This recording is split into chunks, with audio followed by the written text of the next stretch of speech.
Hello, everyone, and welcome. My name is Jean Gallagher with Discover Rising Tides, How the Outside Makes the Inside Better. And I'm here with Denise Stegall. Hey, Denise. Hi, Jean. How are you? I am great today. How are you? I am awesome today. And I want to be able to say that I am awesome all the way down the road when I hit 100. So that's what Well, we kind of want to talk to about that's today it. is Because today's title is, I want to say it. go Today's for it. title. But before I do that, Denise Stegall is our longevity specialist, and we're going to be talking about longevity. But today's title is putting your pants on later in life. And yes, you can. So, what is putting your pants on? Why is putting your pants on later in life so important? Because it is Um, huge. It's funny, but it is really important. exactly. We're making light of it because at this stage in life we're both still able to put our pants on. But why this is important, these are things that we don't think of. When we think of longevity, we think of diet and an exercise, and we have this kind of idea what that might look like.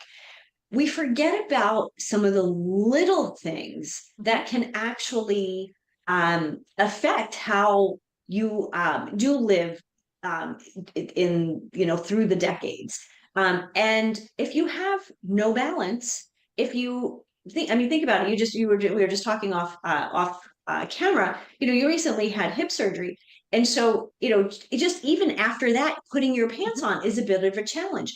But you are in good health. You have strong muscle and bone. And for people who don't think about, longevity, we don't think about osteoporosis. We don't think about balance when we think about longevity. We really just kind of focus on diet and nutrition and working out. But there's so many other pieces to what makes that long life one that's lived better and enjoyed at the best in the best possible way. Yeah, and it is kind of a funny thing to say, putting your pants on, but the visual that I want everybody to realize that we're talking about is it's not sitting in a chair putting them on. It is, can you actually physically stand up and put one leg in at a time and not topple over? Mm-hmm. And how important that is. Can you put your shoe on standing up? Or do you have to Mm-hmm. sit down to put your shoes on? And if you're at that point where, well, I can't do it, it's not the end all of everything. Mm-hmm. It's a wake-up call. That Yes. is a wake-up call that says, I can't do this. I used to be able to do this a year ago, 5 years ago. That's the time, at this stage, if that's where you are, that's your wake-up call to do something and make Mhm. changes. And that's essential, is to seek the support and the help in order to get back to Mhm. that point. But what if we never get to that point to begin with? And Mm. this is kind of something that I've been thinking about a little bit more and more. It's almost like, are you playing not to lose or playing to win? Are Mm. you living your life not to be sick, or are you living your life in a way to be healthy and vibrant and independent throughout your life? And active. And, and active, exactly. Mhm. Very different mindset, yes? Mhm. Oh, without a doubt, because you can eat well and be very sedentary. And then what I noticed for me, when you turn the age when something starts with a 6, like, first of all, how the hell did that happen? And secondly, it is that realization, you see people, and especially with social media, and well, a lot of my social media, there's a bunch of hiking groups, and there are older people that are extremely active. But then when you think about, well, what were they doing at this age? And what did they do over time in order to maintain that? And you realize what I'm going to do right now is going to affect what I'm going to be able to do when I'm 80. Absolutely. And that Most was people a are that was a looking at, wake up call for me. yes, and most people are at 40 and 50, going, it's so far down the road, I didn't and even they're think about not it. thinking about it. It's not even in their wheelhouse, in their brain. Mhm. And we need to change that, because what happens otherwise is we end up taking a lot of over-the-counter medications. We take a lot of Advil or Tylenol, and they're great for, quick pain relief, but that's not something you want to be taking on a regular basis. Right. So that's where it starts. It's the aches and the pains. And so we start taking medication. Oh, it hurts when I do this. So we don't do these things. We're not as active as we actually could be if we were doing the right activities and really paying attention.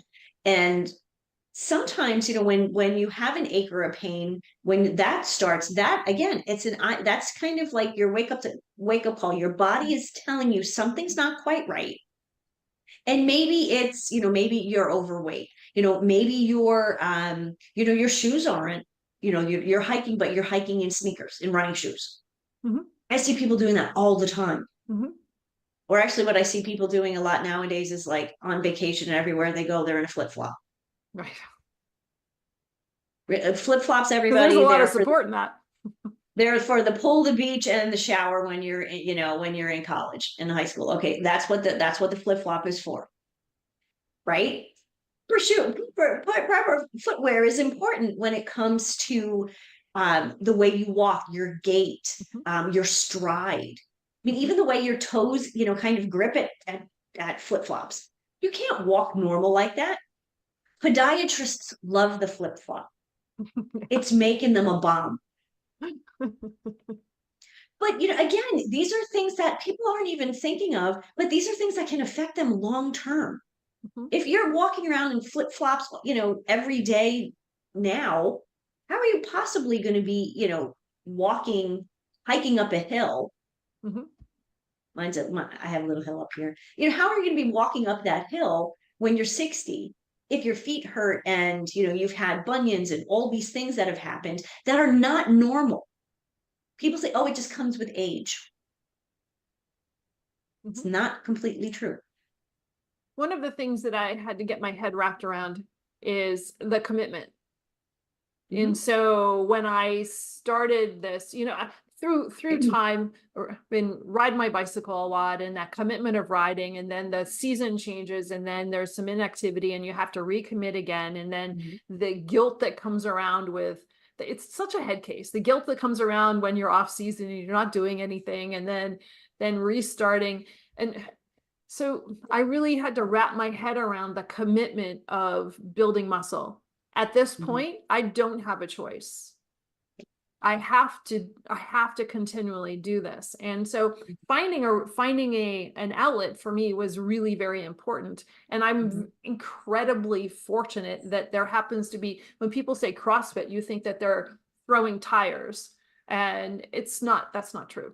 I had sometimes it is. Sometimes it is. Well, okay, sometimes it is, but they're not expecting that on day one, right? So right. both of my kids have been doing CrossFit for years. I'm like, I don't do it. So the local CrossFit gym has a class for people that are 60 and older.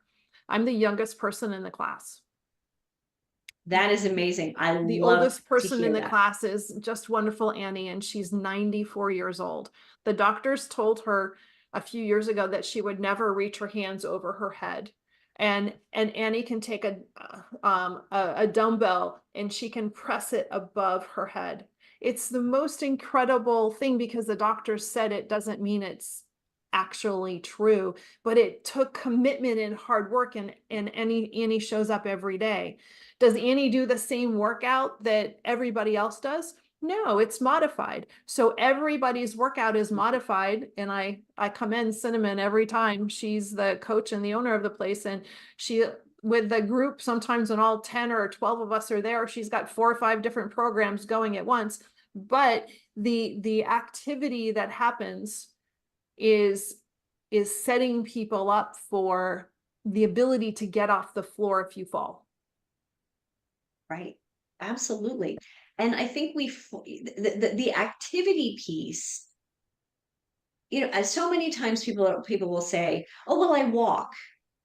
Yeah, well, you were born, you crawled, and then you walked. So what? You've been walking since you were a baby.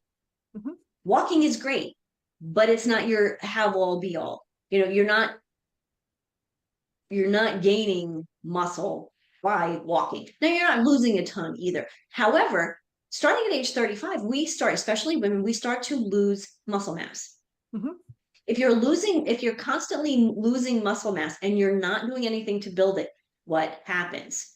You Mhm. have no muscle. If you have no muscle, there's nothing to, obviously you can't lift things, you can't bend. There's nothing to keep your bones strong and actually keep you in a optimal healthy situation. Mhm. And Like the we all osteoporosis. know somebody like that. Mhm. They kind of look like they look, they look kind of like the Pillsbury Doughboy. They're a little doughy. Um, and people we go through phases like that, right? But the people who actually wake up and say, you know what, I need to do something. The people who get doughy end up with osteoporosis. They end up with, the bend, where that, where they're walking and they can't stand up straight because maybe it's there's some muscular, there's some skeletal issue there, but there's no muscle to hold the skeleton in place. The skeleton doesn't stand on its own. That's what it's got the muscles for. And think about just everyday movement. You mentioned before bending down to tie your shoes. Mhm. Now there are companies, going back to footwear, that and that's why flip-flops are easy. I get that. But there are, shoe companies now that are touting this, oh, just, these slip-in shoes, which may be good because you can still stand. So that may be a good thing. The challenge that I'm finding though, when I see these, and I have a mother who's 82 years old, um, the support, and that's another thing, Mhm. the support shoes get these slip-on shoes, not necessarily as supportive as somebody who's aging needs. We're all aging. None of us are getting younger, right? So yes, we actually need to pay attention when you go to CrossFit, you wear proper attire, right? For CrossFit. You're not going in your walking shoes, Hmm. right? So all of these pieces, again, it's not just about diet. It's not just about the exercise. It is about the mindfulness piece. As you mentioned, it's about the mindfulness piece and really getting to understand what that commitment is. The commitment to your own health, the commitment to your own longevity, vitality, and energy. Um, my goal is for people is to keep them out of the doctor's office. Mhm. If we can avoid the medications and going to the doctor's office, think about how many people who are older, who the last 5 years of their life, all they do are going back and forth to doctor's appointments. What did they do 20 years ago? Mhm. We don't want to be them.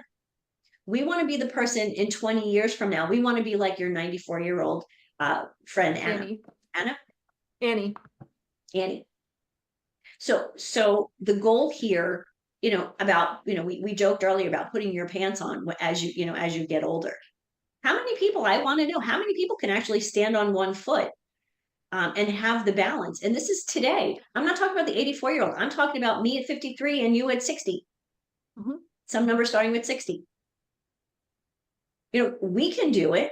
Well, that's why we're here. We talk about it. We know we can do it. How Right. many other people do we know who cannot? And if you're listening, if you're somebody who's listening, I want you to do this right now. Stand up if you're sitting, walk around if you've been sitting all day. But literally, I want you to stand on one foot and just pick your foot up just slowly. See if you can raise then, if you can, see if you can raise that your knee to a 90-degree angle and see if you still have balance. Mhm. Because when you're putting on your pants, basically that's what you're doing. If you're struggling to do that now, let's work on that. And do it more. And do it more.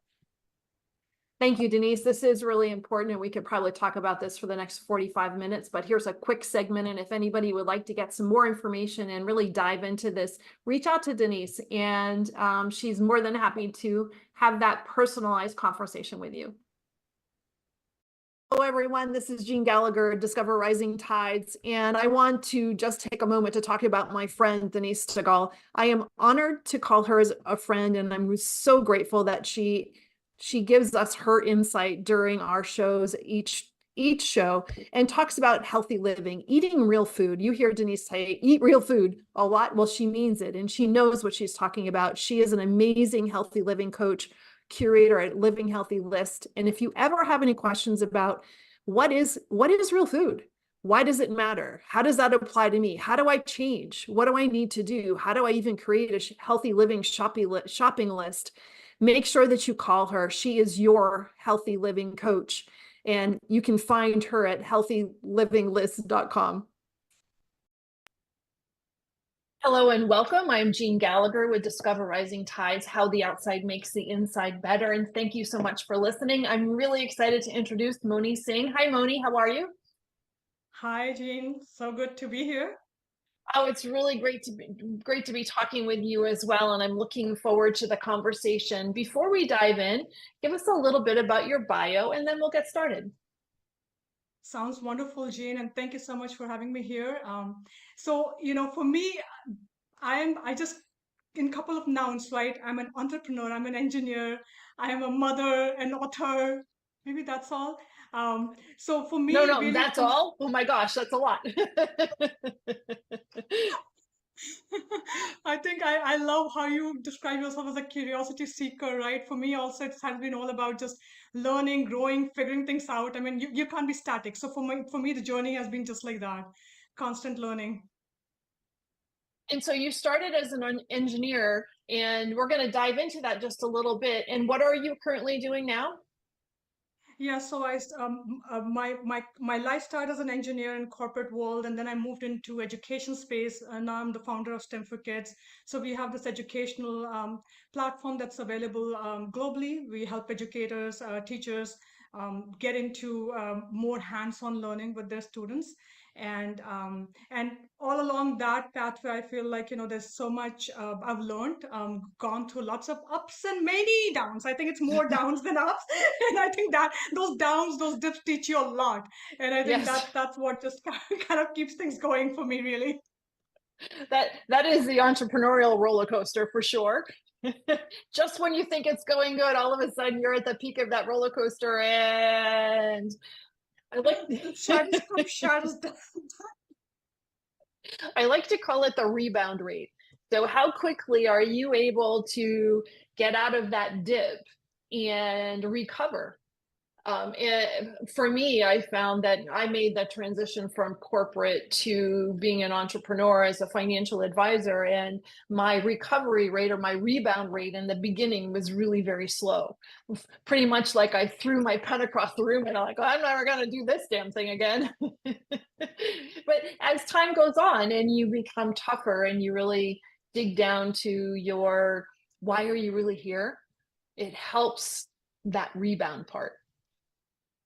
Absolutely, and I like the way you talk about how fast you can recover. I think that really is a lot very important. I think one of the things that we have been doing even with STEM for Kids, the curriculum, even though we focus a lot on the science, engineering, mathematics, those kinds of topic, technology, but we also wrap it around with all these other skills, life skills that you need, right? So whether it's talking about resilience, dealing with failures, and then also being able to talk with others, communication, collaboration, critical thinking, creativity. So wrapping it all around so it becomes more of that inclusive feel. So translating not just the learnings, the hard skills that of course you need for your career, but also how do you cope with the world itself.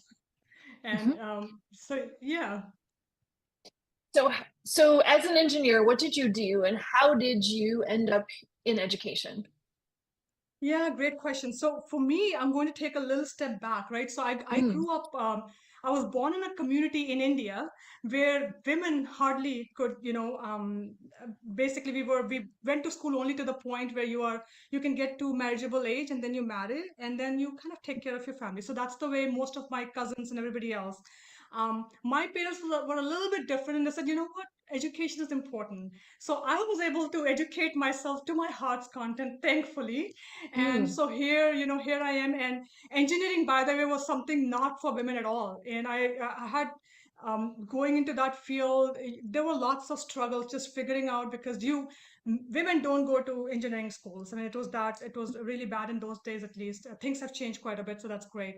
So anyhow, I became a computer science engineer, and as a software engineer, I made I made phones wireless. So you remember back in those days when the phones used to be tethered to the wall?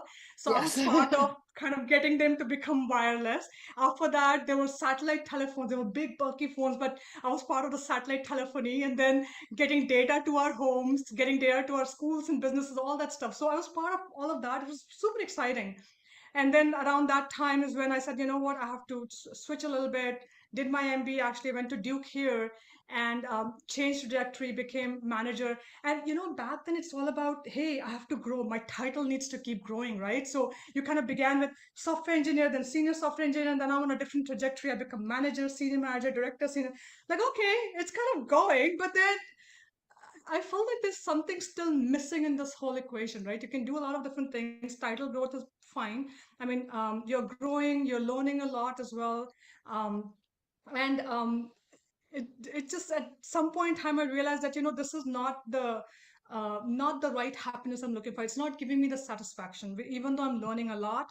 And that's when I started again kind of thinking about, okay, what is it that I'm missing? So it's something, and that pushed me back into maybe my early childhood times, right? It was all about education, education, education, because I Mhm. had seen myself in my own life that once you educate, there's so many different things that you can do, not just impacting your own life, but also people around you.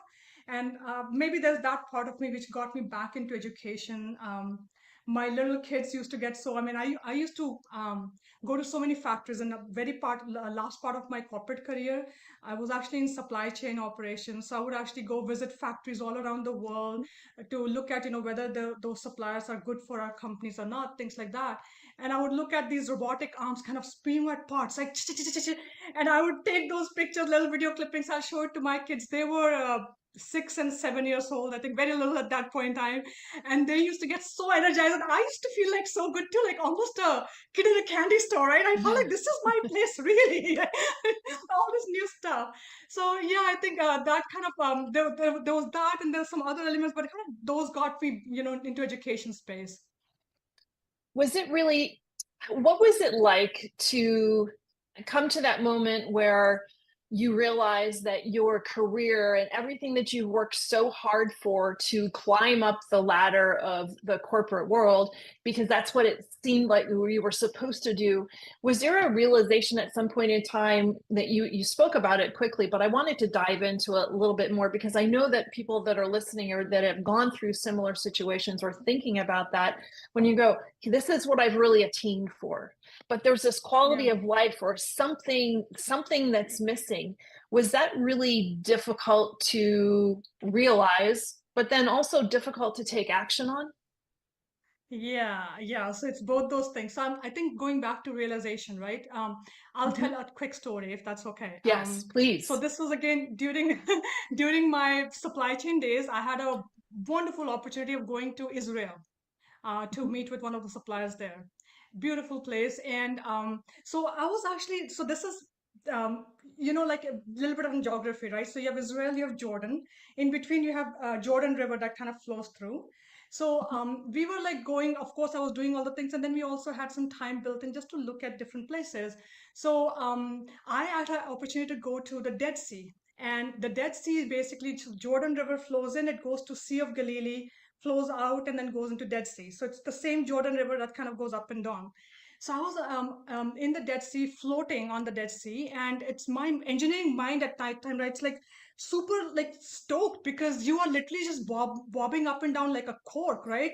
And Mhm. you're floating, and I'm not a swimmer, but I could of course float so easily. And I'm thinking, okay, it's high salt content, high density, so of course I have lots of buoyancy, and I'm struggling to put my feet down. I can't, it just bounces back up. So it was crazy. And just a day before, I was actually up north in the Sea of Galilee. So actually around there, they catch fresh fish, and I was eating that. But alas, when you look at the Dead Sea, there's nothing survives. Nothing survives. The water is so salted within 10 minutes. My lips were super like bad tingling, just the kind you Mm. get when you eat a big salty bag of popcorn, but 10x that. So it was really Wow. bad. But my mind was just thinking, and I think I came back from that, and I had this profound question kind of going in my head. why is that the same water that's going into Sea of Galilee up north? Life can thrive there, but then you go down south in Dead Sea, nothing survives. What is wrong? Like, it's the same water, then what's going on?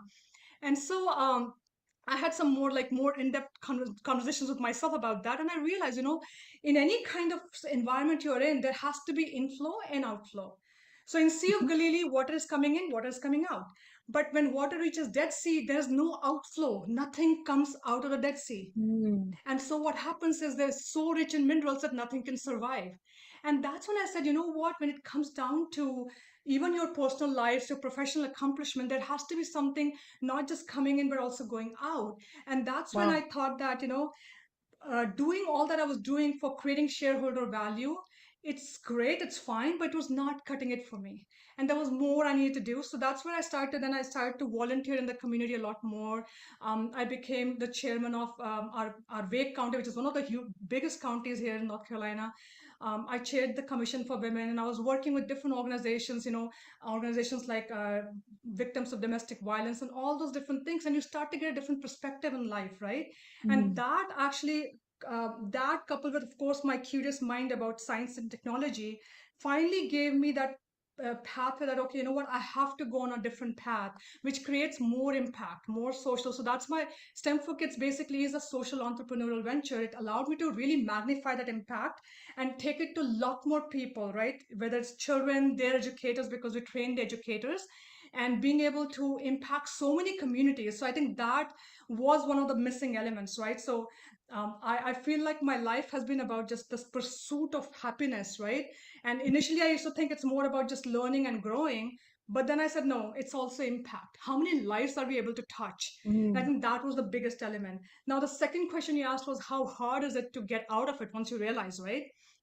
And for me, actually, a destiny, I would say, because I lost that last job and I was laid off. So, of course, you immediately have like, oh my goodness, what am I going to do? Right? That kind of feeling, you get that. But, in the matter, I lost the job, and in 10 days, I founded STEM for Kids. So, in the beginning, it was Wow. more about let me do something while I'm looking for my next job. That's why I started it. And I Mhm. kept looking for another job. But in 2 months, I said, this is it. So I lucked out, I would say, even though it was you feel like a tragic ending, but I lucked out. But it's really hard because you have almost that those shackles, right? You handcuff. Mhm. You can't Mhm. release. You can't let go of that job that's giving you, it's coming to you and things like that. So it's hard. And I talk with so many people who want to get into entrepreneurship because we have franchises and and that's the hardest. You have to kind of break that barrier that you have in your own mind and say, you know what, I want to let it go and move on. What I also hear too is that there you experienced a ton of bravery through your education in India.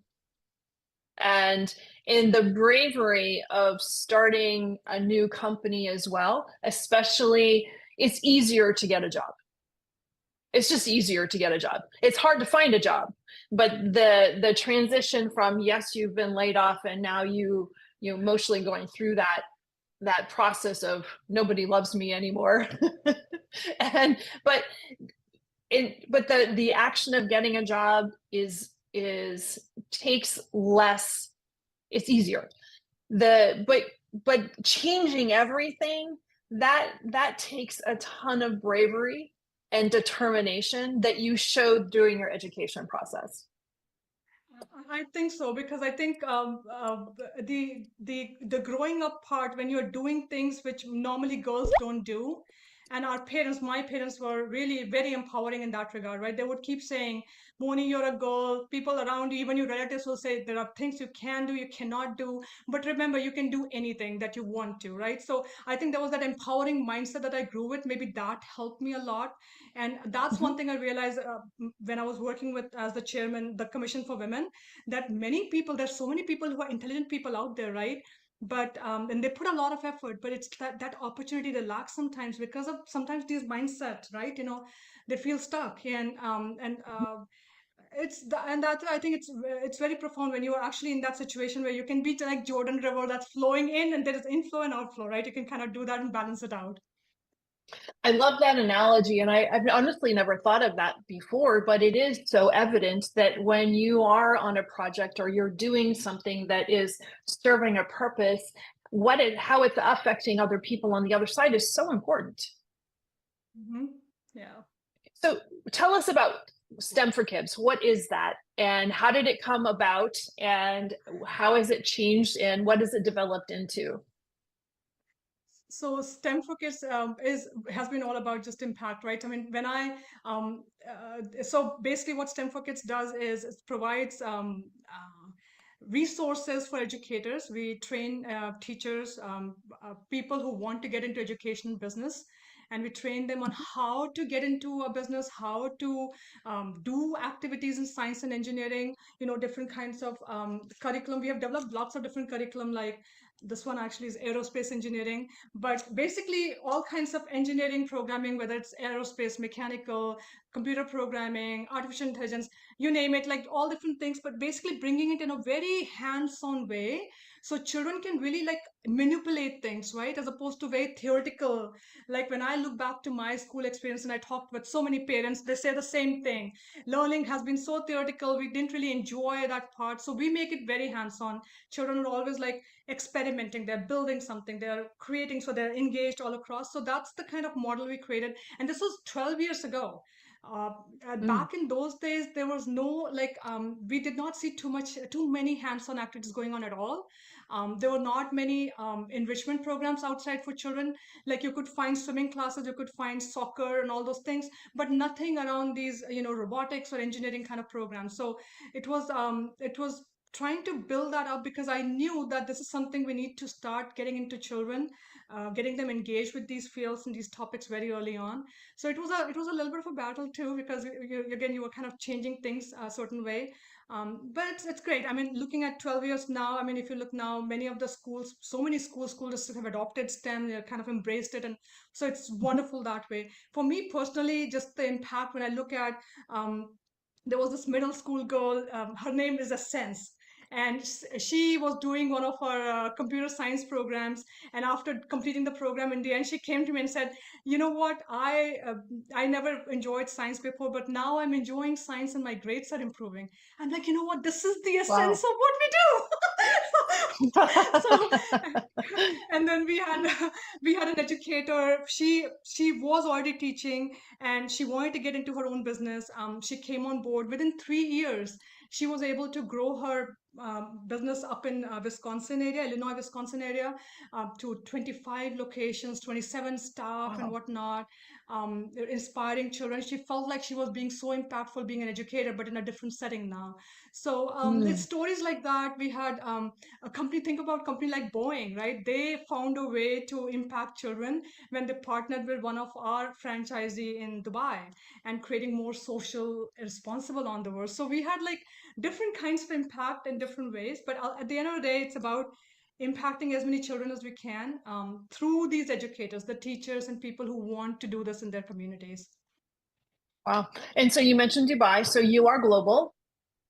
Yes, we're in multiple countries around the globe. And multiple countries, multiple languages.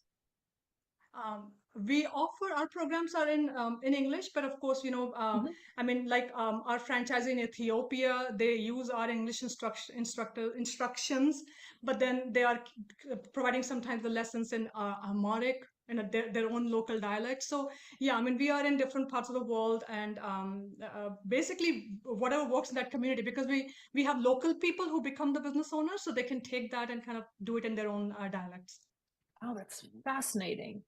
Fascinating. And so you're working through schools, but also with organizations as well. Yeah, so we work with schools where we train teachers directly in terms of how to do this in the school setting, and then we also work with, if you think about the enrichment businesses out there who provide after school programs or summer camps. So we also get work with those people who actually want to set up a business like that local in their own communities. So we help them create their own businesses using STEM for Kids methodology. Interesting. What about do you have anything for the homeschool environment as well? Or how would Absolutely. that work? Yeah. Yeah, same thing like teachers, because when we, when somebody says we want to work with children, and so we provide Mhm. them the lessons, we provide them the training so that they are able to take all these programs into to whatever setting they're in. So We actually have fantastic some and so scholarships. needed. We have some Mhm. scholarships going on actually for educators and teachers. So whether they're homeschool, that if your audience is interested, we can definitely pass that along. We announced those scholarships, and it's open for the first 10,000 educators Wow. worldwide. Wow, fantastic. And so what type, you mentioned a couple of subjects, so can we dive into that just a little bit more? What types of subjects or content are you offering? Absolutely. So, STEM basically is science, technology, engineering, and mathematics, right? Students learn science and mathematics in their school already. So we don't teach science, but what we do is we kind of bring these concepts together in a real world setting. So we'll talk about things like, okay, if you are a mechanical, if you look at mechanical things around us, right? You have a car that's able to go out on the road. What principles go around building a car, right? How does it move? So we take those science concepts and we apply them into real world settings. So we've come up with programs like in different engineering fields. So we have aerospace, which is all about how do rockets and airplanes work. We have mechanical engineering, we have biomedical engineering that gets into human body, and like prosthetic development. And of course we are dealing with children who are elementary, middle school level. So we deal with, these are simpler materials. We are trying to bring all these complex topic more at the child's level so they can understand. They're Mhm. still kind of understanding those concepts, but in a simpler way, right? Something that they can engage with, and they can work their mental muscles to understand, okay, these are all like creations and how you can work through that. We have topics in environmental engineering. We have robotics, computer programming. We have some hard skills that children can actually learn, different kinds of coding languages. They learn it, they can put it on their resume. Artificial intelligence, different computer programming things like game making. They can make games, they can make applications, different apps. Entrepreneurship, we have courses on entrepreneurship, so they can learn about how to be a marketer, how to message their uh, uh, products and things like that. So it's a wide array of products in terms of curriculum that educators, homeschoolers, they can bring to their communities.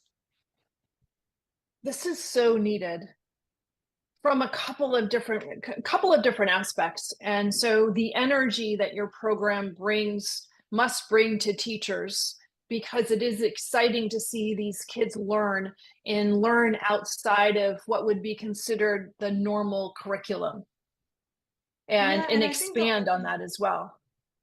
Absolutely. And I think one of the other things that we've noticed, so 12 years ago, we had the discussion around, is it even needed, right? Is it even needed for children at Mhm. this age? Now, at least we have crossed that bridge. But now what has happened is the teachers are now expected to provide this, but they don't have the resources. They don't even know how to begin, what to do, because the world of STEM is kind of moving so fast, right? Think about just how phones, how quickly they've evolved, and everything is changing. So our focus has shifted to, let's help the teachers, because there's so much scrambling going on, right? Yesterday the most important thing to be taught in schools was maybe let's learn about how to make a website, but today it's about artificial intelligence. Now what do I do with that? So we're trying to bring it to that level where teachers have resources and they can say, okay, you know what, I don't have to keep chasing what's happening in this world of STEM. I can keep doing what I do best, which is teaching. And so we provide them all these lessons which are already curated, kind of structured and ready to go for them, and train them in that. That's fantastic. And that alleviates the pressure of learning a new field before you can teach the new field, as Exactly. well as the resources in order to do that. But the material being focused on that age group, they're not trying to disseminate, here's this AI concept and how do I put this into a terms and knowledge level for an elementary or middle school student. You're doing all of the hard lifting and Exactly. giving them the tools and the lesson plans and the material in order to deliver the message appropriately. Absolutely. Yeah, that's correct. It, all I'm thinking is, how do I get this in front of my 10-year-old grandson? Well, technically he's 9. Another few months will be 10, but he might as well be 10. But I'm thinking, how could, that's my first thought. Selfishly, how do I expose him to these wonderful things? Because there's so much out there for kids to know. And the school systems are so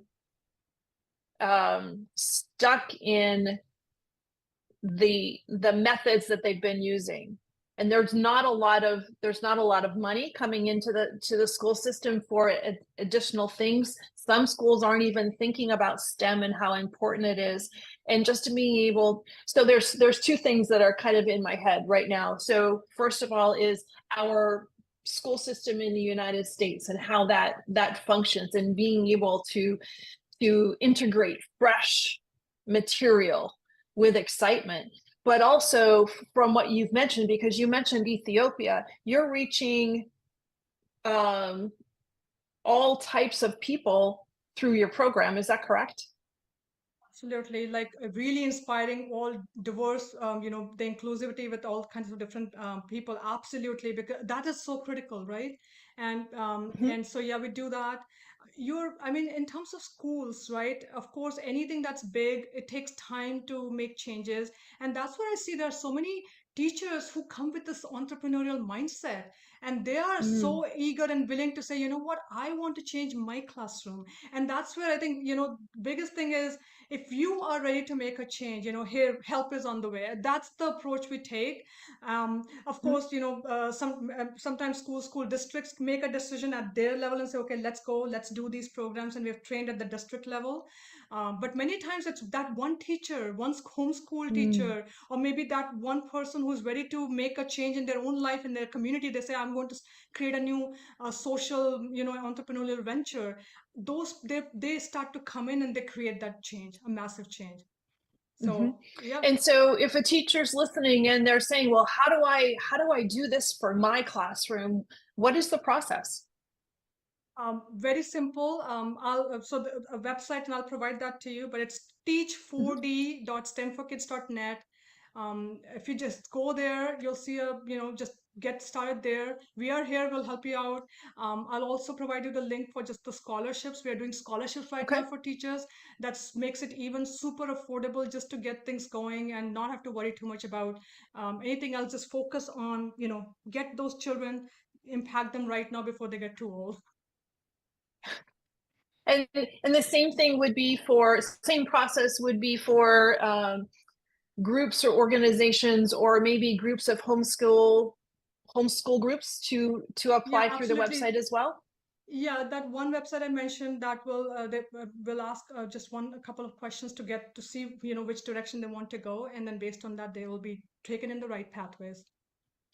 Yeah, we'll definitely And put the then websites and that information in the show notes without a doubt. Yeah. absolutely, and I'm blessed with a wonderful team, and they are great with helping out and figuring out whatever the right pathway for the person who's interested to get on board.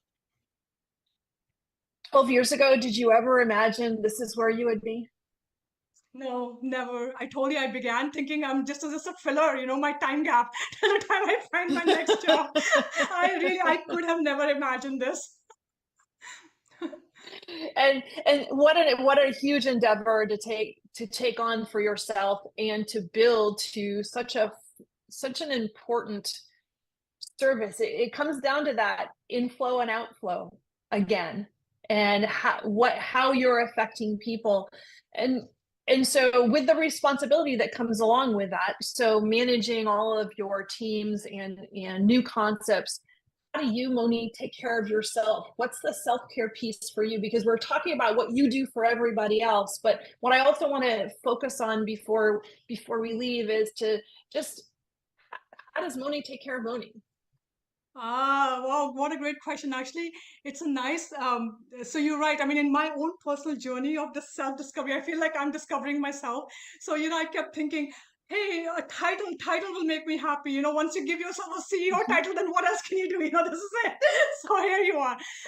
And then it was like, impact. How many lives am I touching? But in my own progression, I realized those two things are great, right? They kind of give you that fulfillment, at least in combination. But at the end of the day, it has to be you there. Are you happy, right? And this is where I had my biggest epiphany, Jane, is I always used to think, like most people do, right? That hey, if I just got my this job, or if I had my, if I'm married and I have a great life partner, if I have children and they grow up and I have a big house and blah blah blah, I'll be happy. I'll be happy. I'll be happy, right?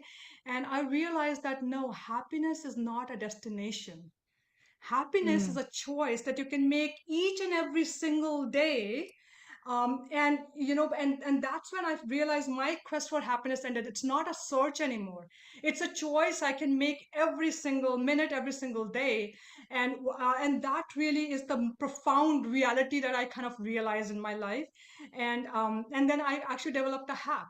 How do you hack happiness every single day? And if you really, I can Oh, offer it to, we I have to can know offer it this. to you.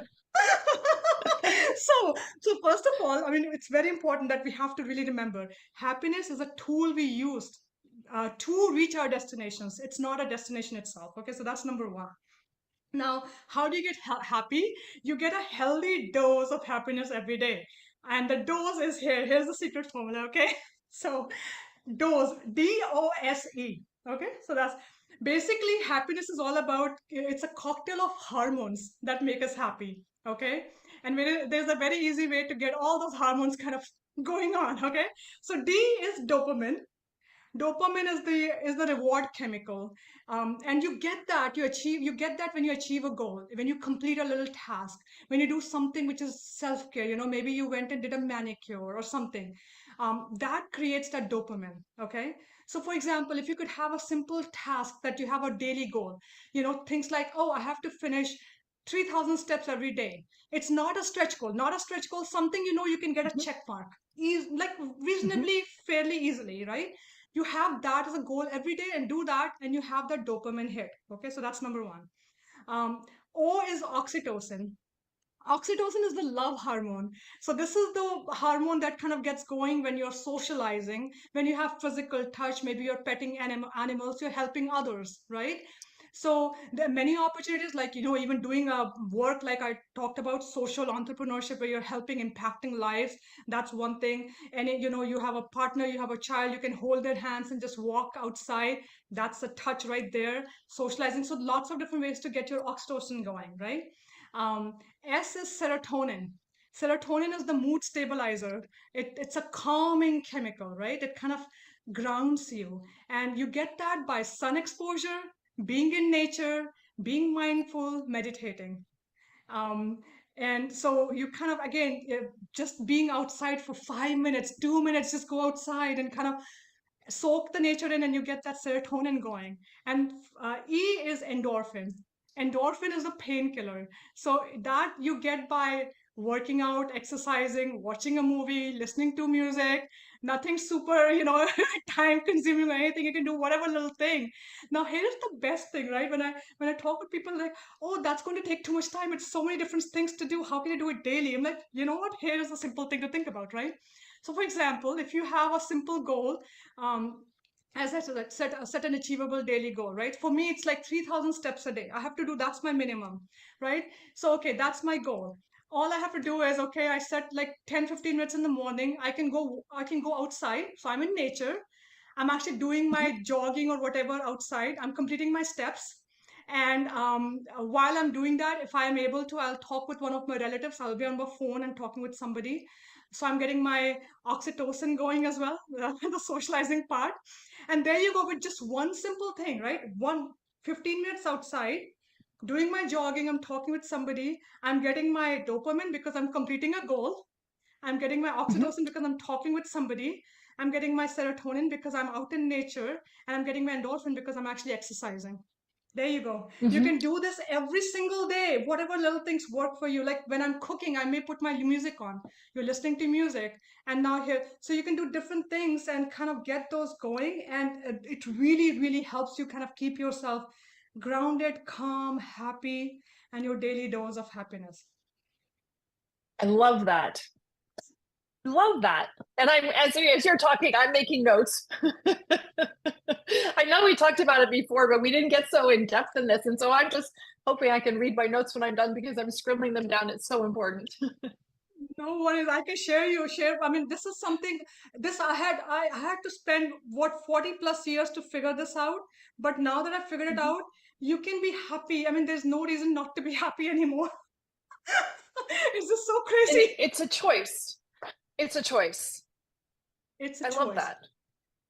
Because I mean, things will keep changing. There's so much that keeps happening around you. We never control all Mhm. of that. There's nothing you can do about those things. You can do these little things and just, keep yourself.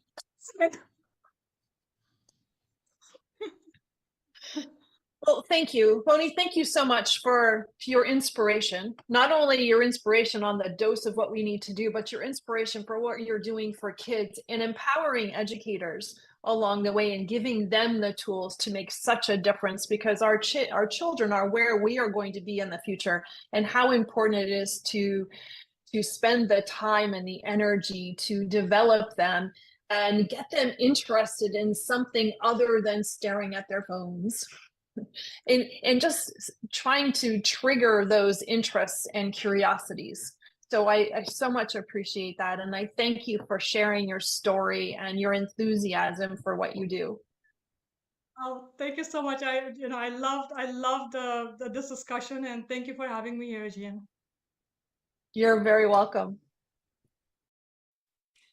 Thank you so much for listening today. Today's show was sponsored by Seaside Solutions, my financial services company. As a business owner, it's easy to be pulled in many different directions, and often taking care of yourself plummets to the bottom of the list. For me, I find myself outside to reground. My time outdoors helps me manage my day more effectively and be more present for my clients. Through this, Discover Rising Tides was born.